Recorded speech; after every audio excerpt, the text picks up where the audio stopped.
Partai Demokrat sebentar lagi mau karam, satu persatu kader pindah partai.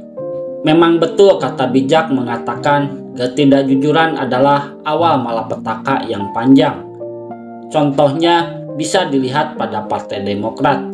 Partai ini awalnya begitu digdaya hingga pemilu 2009. Baru setahun berdiri saja sudah berhasil mendapatkan 57 kursi di DPR atau meraih 7,45% suara. Hebatnya lagi, Partai Demokrat juga mampu mengantarkan kadernya SBY terpilih menjadi presiden 2 periode. Puncaknya, pada pemilu 2009, partai ini memperoleh 150 kursi di DPR, 26,4% dengan total raihan suara 20,4%. Bahkan Ibas yang tidak jelas rekam jejaknya, apalagi prestasinya, bisa memperoleh suara terbanyak kala itu lantaran mencalonkan diri lewat Partai Demokrat. Lantas, apa yang membuat partai berwarna biru tersebut begitu cepat mencapai puncak kejayaan mengalahkan PKS, PAN, dan Gerindra? Slogan dan iklan katakan tidak pada korupsi. Partai Demokrat bersama SBY terus melawan korupsi tanpa pandang bulu. Katakan tidak pada korupsi. Demikian sepenggal pernyataan yang ada di iklan itu. Dan kalau dibandingkan dengan partai-partai yang lain kala itu, hanya Partai Demokrat yang berani secara terang-terangan mengatakan akan terus melawan korupsi tanpa pandang bulu. Hal ini yang kemudian membuat masyarakat berbondong-bondong memilih partai besutan SBY tersebut. Tapi bohong. Demikian judul lagu yang dinyanyikan oleh Popo Gingsul. Ternyata katakan tidak pada korupsi itu hanya strategi marketing saja untuk menarik minat orang memilih Partai Demokrat. Slogan itu tidak benar-benar terpatri di hati dan pikiran kader Demokrat. Terbukti, orang yang menjadi bintang iklan katakan tidak korupsi itulah yang justru korupsi. Angelina Sondak, bintang iklan yang pertama diciduk KPK. Ia diketahui menerima suap terkait pembahasan anggaran pembangunan Wisma Atlet Palembang. Karena tidak jujur itu pun, Angelina harus menerima risiko yang sangat besar, yakni diberhentikan dari anggota DPR dan dijatuhi hukuman 10 tahun penjara. Selanjutnya, disusul oleh Andi Malarangeng yang juga ditangkap KPK. Ia ditetapkan sebagai tersangka korupsi dalam kasus proyek Wisma Atlet Hambalang. Karir yang dia bangun selama bertahun-tahun pun hancur seketika karena korupsi tersebut. Bahkan Andi terpaksa harus mengundurkan diri dari kursi Menpora yang sebelumnya dipercayakan SBY kepadanya. Lagi-lagi karena tidak jujur. Yang terakhir, bintang iklan katakan tidak pada korupsi diciduk KPK adalah Anas Urbaningrum. Ia berurusan dengan lembaga anti rasuah itu juga karena menerima gratifikasi dalam proyek Hambalang. Tidak pelak, pasca ketahuan korupsi tersebut masa depan Anas jadi suram seketika.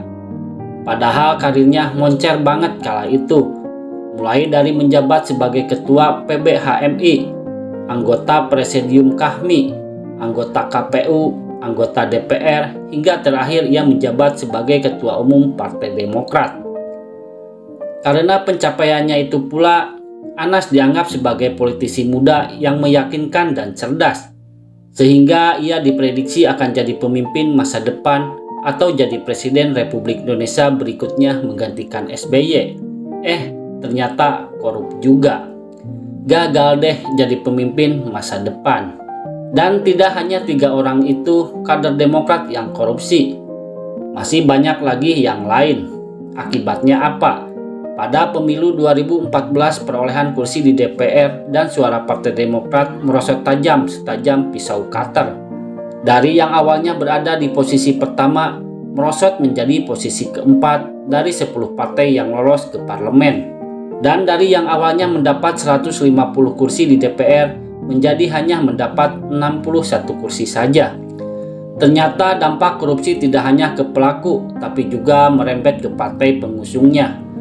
Dan kalau dipikir-pikir, wajar juga sih Partai Demokrat diberi sanksi sosial seperti itu. Karena kadernya korupsi berjamaah.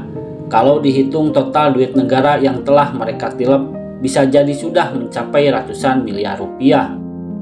Sesuai prediksi, pada pemilu 2019, perolehan suara Partai Demokrat turun lagi. Dari posisi keempat menjadi posisi ketujuh partai yang lolos ke Senayan. Padahal kala itu yang jadi ketua umum masih SBY, yang diagung-agungkan sebagai ahli strategi. Apalagi sekarang Partai Demokrat dipimpin oleh AHY, yang jadi ketua umum partai berkat giveaway dari bapaknya. Makin merosot partai berlambang bintang Mercy. Akibatnya apa? Jadilah Partai Demokrat dipimpin oleh politisi karbitan, digoreng dadakan 3-5 ribuan. Lihat saja kelakuannya, hendak dikudeta oleh kader Demokrat yang lain, malah mengirim surat permintaan klarifikasi kepada Presiden Jokowi. Dia yang mau jadi cawapres, tapi yang dibangga-banggakan justru prestasi bapaknya. Bayu Airlangga yang terpilih sebagai Ketua DPP Partai Demokrat Jatim lewat jalur resmi yakni Musda, tapi yang dilantiknya adalah Emil Dardak. Sukamto yang didukung oleh mayoritas PAC sebagai calon Ketua DPC Partai Demokrat Samarinda, tapi malah berkati yang ditunjuk dan lain-lain. Jadi namanya saja Partai Demokrat. Ternyata demokrasi tidak benar-benar berjalan di sana.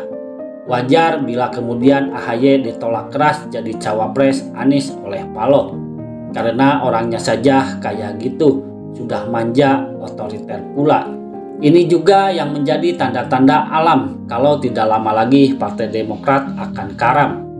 Dan yang namanya kader gak mau dong naik perahu atau partai yang mau karam di lautan. Itulah kenapa banyak yang mundurkan diri dari partai tersebut dan pindah ke partai lain. Sebagai contoh yang kini lagi viral, Soekarwo, mantan gubernur Jatim itu kini tidak lagi jadi kader Partai Demokrat, tapi sudah pindah ke Golkar.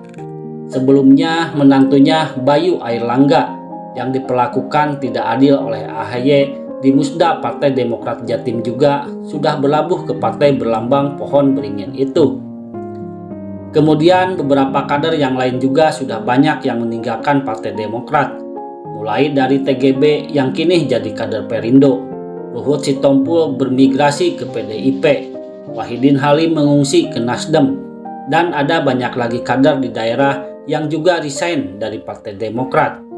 Sementara kader Demokrat seperti Cipta Pancalaksana dan Ardi Wirda Mulia malah sibuk nyinyirin Ganjar dan Jokowi di saat kapalnya mau karam itu. Sungguh terlalu. Saya Omen O, itulah kura-kura.